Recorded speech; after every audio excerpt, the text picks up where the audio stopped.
ከንፈሩን መሳማት ፈልግ ለምንድነው ማትሰሚው? የአፉ ጠረን አያስጠጋም። በምንጽህና ጉርለት ትዳራቸው እየፈረሰ ያሉ ሰዎች አሉ። እንደዚህ አይነት ሰዎች መታጠብ የማይወዱ ሰዎች አሉ።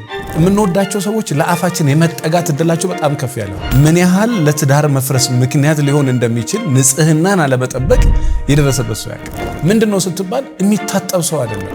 አፍ ይሸታል ብዬ ብለው ምን ይሰማዋል ብለ ስለምታስብ አለበለዚያ በንጽህና ሰበብ ከባለቤቷ ጋር የተፋታች ሴት አለች። የአፏ ጠረን ለምንድነው ማትነግራት? ነግሬያታለሁ ግን አታስተካክል። እንኳን በቀዝቃዛ ውሃ በሞቀና በፈላ ውሃ እንኳን መታጠብ አትወድ። ምን አይነት በሽታ እንደሆነ አላቅም። ይህን ቪዲዮ በደንብ በትክክል ስሙት።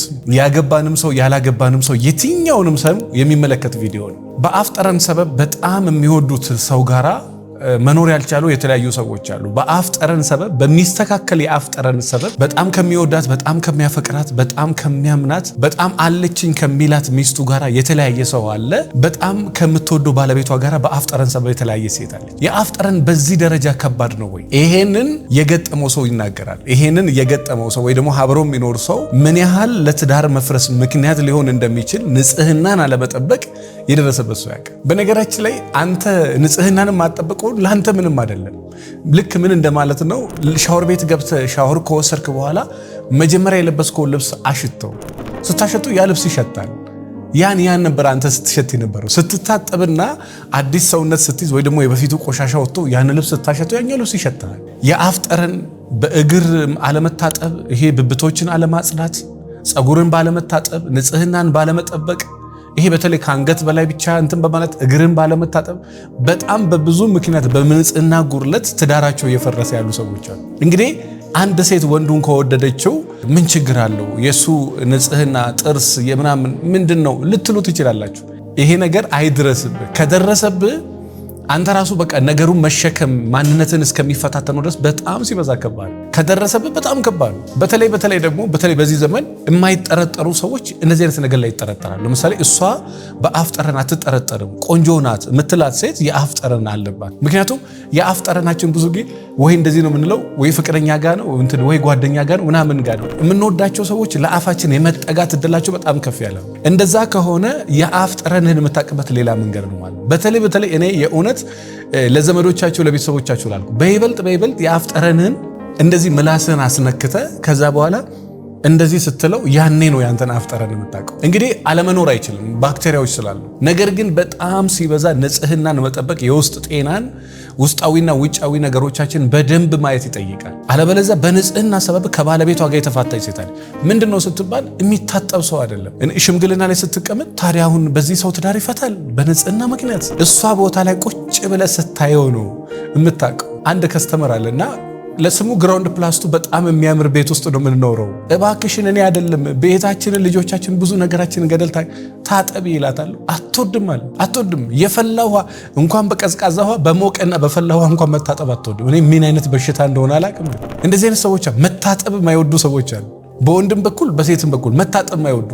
አንዳንዶቹ ደግሞ ይሄ ከላይ ብቻ ነው የሚታጠቡት። ከባድ ነው ወይ? አዎ በጣም ከባድ ነው። ለአንተ ምናልባት ንጽህናን ለማትጠብቅ ለአንተ ወይ ደግሞ ንጽህናሽን ትኩረት ለማታደርጊበት ለአንቺ በጣም ቀላል ነው። አንቺ ጋር ለሚኖር ሰው ግን በጣም ከባድ ነው። የሆነ ቤት ውስጥ እስኪያስበው አንድ ሴት የማትታጠብ ከሆነ እሷ የገባችበት ቤት ሲሸት አላያችሁ? እኔ በጣም ይቅርታ አድርጎልኝ ነው። ገጥሟችሁ ከሆነ መልሱ።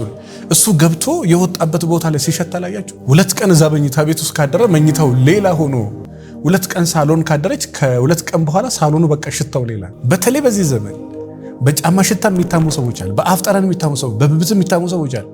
ልብሶቻቸውን በመጠበቅ ጽዳታቸውን በመጠበቅ ሸሚዛቸውን በመተኮስ የሚታሙ ሰዎች አሉ። እባክህን ትልቅ ቦታ ነው ያለኸው፣ ሸሚዝህን ተኩስ፣ ራስህን ጠብቅ ተብሎ በዚህ የሚታሙ ወንዶች አሉ። እኔ የእውነቴን ነው የምነግራቸው። በትንሹ እኔ የማውቃቸው የሀገር የጥርስ ሕክምናዎች አሉ። የሀገር ከዛ ውስጥ እኔ ራሱ 10 ባለትዳሮች በነፃ እንዲታጠቡ ማድረግ ይችላል።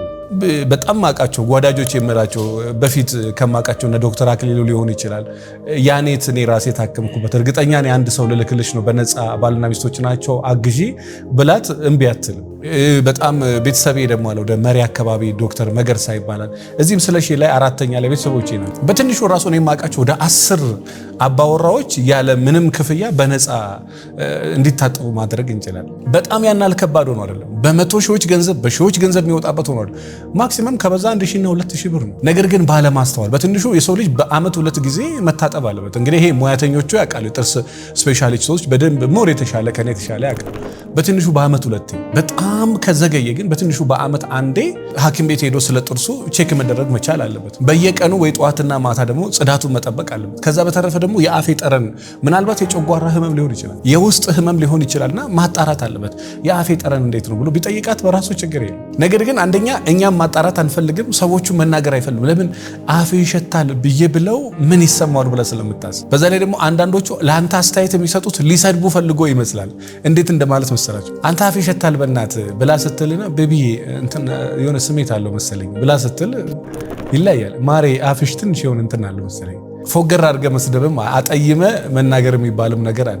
አንተ አፍሽ ይሸታል፣ አንቺ አፍሽ እንደዚህ ነው፣ አንቺ ጽዳትሽን አትጠብቂም፣ አንተ ራስህን አትጠብቅም እንዴ ብላ ብለህ ስትል ይሄ መስደብ የፈለገ ሰው ነው እንጂ መቀየር የፈለገ ሰው እንደዚህ አያደርግም። እሷን መቀየር ከፈለግ ቢያንስ ነገርየውን በፍቅር ትናገራል። መቀየር ከሆነ የፈለከው ጽዳቷን እንድጠብቅ ራሷን እንድጠብቅ ከሆነ ነገርየውን በፍቅር ከተናገርክ ምናልባት ታስተካክላል። ነገር ግን ይሄ ስድብ ይመስላል። አንቺ አፍሽን ጠረን አትጠብቂም እንዴ፣ አንተ አፍን ጠረን አንተ ንጽህናን አትጠብቅም እንዴ፣ ምንድነው የለበስከው ደግሞ ዛሬ ምንድነው የለበስሽው ናንስል። ይሄ የንቀት ነው። ሰውየው እንዲቀየር ሳይሆን ይሄ ስድብ አዘል ነው፣ ቁጣ አዘል ነው። ያ ደግሞ ትንሽ ስሜት ይነካል፣ ወደ ሌላ ጸብ፣ ወደ ሌላ ጭቅጭቅ ይነዳችሁ። ስለዚህ የእውነት እኔ በጫማ ጠረን ሰበብ ንጽህናን ባለመጠበቅ፣ አለባበስ ላይ ንጽህና ጥሩ ልብስ ባለመልበስ ትዳራቸውን ያጡ ሰዎች አሉ። 1 ቀን 2 ቀን 3 ቀን ችግር የለም። የእውነት ፈጣሪ አይዘዝባችሁ።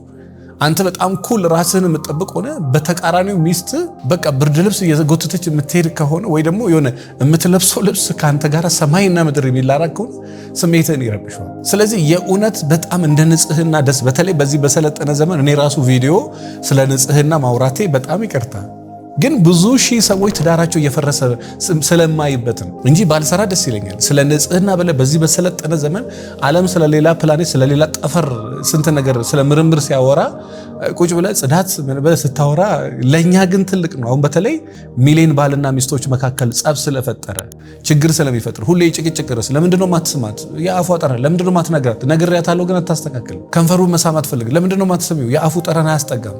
ለምንድነው ማያስጠጋ? እማትስምህ እኮ ለምን ተሳመ የሚለውን ነገር አንተ መልስ።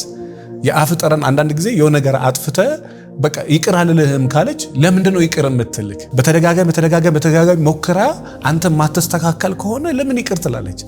ድጋሜ ታጠፋለህ። በአንድ ጉዳይ ላይ በሌላ ብታጠፋ ችግር የለም። በአንድ ጉዳይ ላይ 1000 ጊዜ አንተና እሷ ትጨቃጨቃላችሁ። ዞሮ እዚህ ላይ ነጥቤ ምንድነው? በተቻለ መጠን በጣም ቆንጆም ብትሆኚ ውብ ሴትም ብትሆኚ ቁመናሽ ብዙ ነገርሽም ቢያምርም እንኳን ጽዳት ላይ በጣም ጠንቃቃ ሴት ሁኚ። በተለይ የአፍ ጠረን ላይ ትንሽ ጥንቃቄ ይኖር።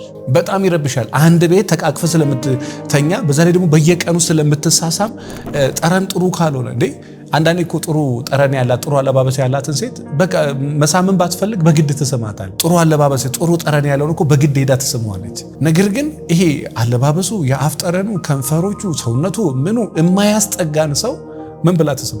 አረ ፍቅር ነው ከተዋደዱ ምንም ችግር የለም። ኦፍ ኮርስ እሱ ሲወራ በጣም ጥሩ ነው ሲወራ፣ ወደ ህይወት ግን ገብተህ ስትኖርበት ግን በጣም መከራ ነው። በጣም ትቸገር። 1 ቀን 2 ቀን 3 ቀን ትገፋለህ። ከሆነ ጊዜ በኋላ ይሰለቻል። ውይ ብታኮርፍ ሴት ልጅ እኮ በባህሪዋ ኩራፌ ነች ምን ችግር አለው ትላለህ። ግን ስገፋበት በጣም ነው የሚከብደው። ሁሌ ሲሆን ይሰለቻል። ሁሌ ኩርፊያ ሲሆን ይሰለቻል። ሁሌ ጠረን ከሆነ ይሰለቻል። ሁሌ አለባበስን አለማስተካከል ይሰለቻል። ሁሌ ራስን አለመጠበቅ ይሰለቻል። አንዴ ሁለቴ ምንም ችግር የለም። ሁሌ ግን የተደጋገመ ነገር በጣም ይሰለቻል። ስለዚህ ቤተሰቦቼ ካላችሁ ምናልባት የጥርስ ሕክምና እንትኖችም ካላችሁ ሌላ ቪዲዮ ሰራበታለሁ። በተለይ ለጥምቀት ለሐዲስ በዚህ ፍለፊታችን ባለው ለበዓል 10 የጥርስ ሕክምናዎች ማስታወቂያ እኔ ለ10 አባወራዎች እናንተ በነፃ የምትሰጡ ከሆነ እኔ ደግሞ ቀጣይ አንድ ቪዲዮ እሰራላችኋለሁ። የጥርስ ሕክምናዎች ቀድሜ የተናገርኳቸውም ካለ ይሄን ቪዲዮ ሼር ለማድረግ ሞክሩ። ምናልባት እኔ ደግሞ ፍላጎት ካላችሁ የጥርስ ሕክምናዎች ከስር ጻፉልኝ። 10 አባወራዎች ለአንዱ አንድ ሰው እንልካለን። እርግጠኛ ነኝ የሆነ ነገር ታዩበታላችሁ። እናንተ ባልና ሚስቶችም ይሄን የአፍ ጠረን ካስተካከላችሁ፣ ንጽህና ካስተካከልሽ፣ የአፍ ጠረን ካስተካከልሽ የሆነ ለውጥ ታያል። አለበለዚያ በጣም የሚረብሽ ነገር አለውና ብዙ ባልና ሚስቶች መካከል ይሄ ንጽህና ሌላኛው ችግር ሆኖ ስለማይሆነው ምናልባት በዚህ ጉዳይ የገጠማችሁና በጣም ጫፍ ላይ ያላችሁ ሰዎች ካላችሁ እስቲ ኮሜንት ላይ አስቀምጡልኝ። ምን ገጠማችሁ? የአፍ ጠረን ይረብሻል አይረብሽም? ንጽህናን መጠበቅ አለመጠበቅ ይረብሻል አይረብሽም? ሐሳብ አስተያየት ካላችሁ ኮሜንት ላይ አስቀምጡልኝ። እንግዲህ ስለ ትዳሬ መማከር አሊያም ቤቴን ሰላም፣ ትዳሬን ሰላም፣ ህይወቴን ሰላም ማድረግ እፈልጋለሁ ካላችሁ መልህቅ ትክክለኛው ቦታ ነው። ወደ መልህቅ የትዳር ማማከርና ማሰልጠኛ ማዕከል ጎራ በሉ። የተለያዩ ስልጠናዎችና ትምህርቶችን ታገኙባችኋላችሁ። ሰኞና አርብ ኦንላይን እንገባለን። ሰኞ ያላገባችሁ ወጣቶች፣ አርብ ደግሞ ባለትዳሮች ካላችሁ ከ4 ሰዓት እስከ 5 ሰዓት ላይቭ እንገባለን በቲክቶክ ቻናላችን። እንዲሁም ስለ ፍቅር ህይወትና ስለ ትዳር ህይወት መማርም ማወቅም እፈልጋለሁ ማንበብም እፈልጋለሁ የምትሉ ካላችሁ 09774050 ላይ ደውሉ። መጽሐፉን የትዳር ሐኪም መጽሐፍና 200 ችግር 200 መፍትሄ መጽሐፍን ማግኘት ይችላላችሁ። አመሰግናለሁ። ለዚህ ዩቲዩብ ቻናል አዲስ የሆናችሁ ሰብስክራይብ አድርጉ። በቅርብ ቀን በጣም ጥሩ ፕሮግራሞች ይዘን ወደ እናንተ እንመጣለን። አመሰግናለሁ።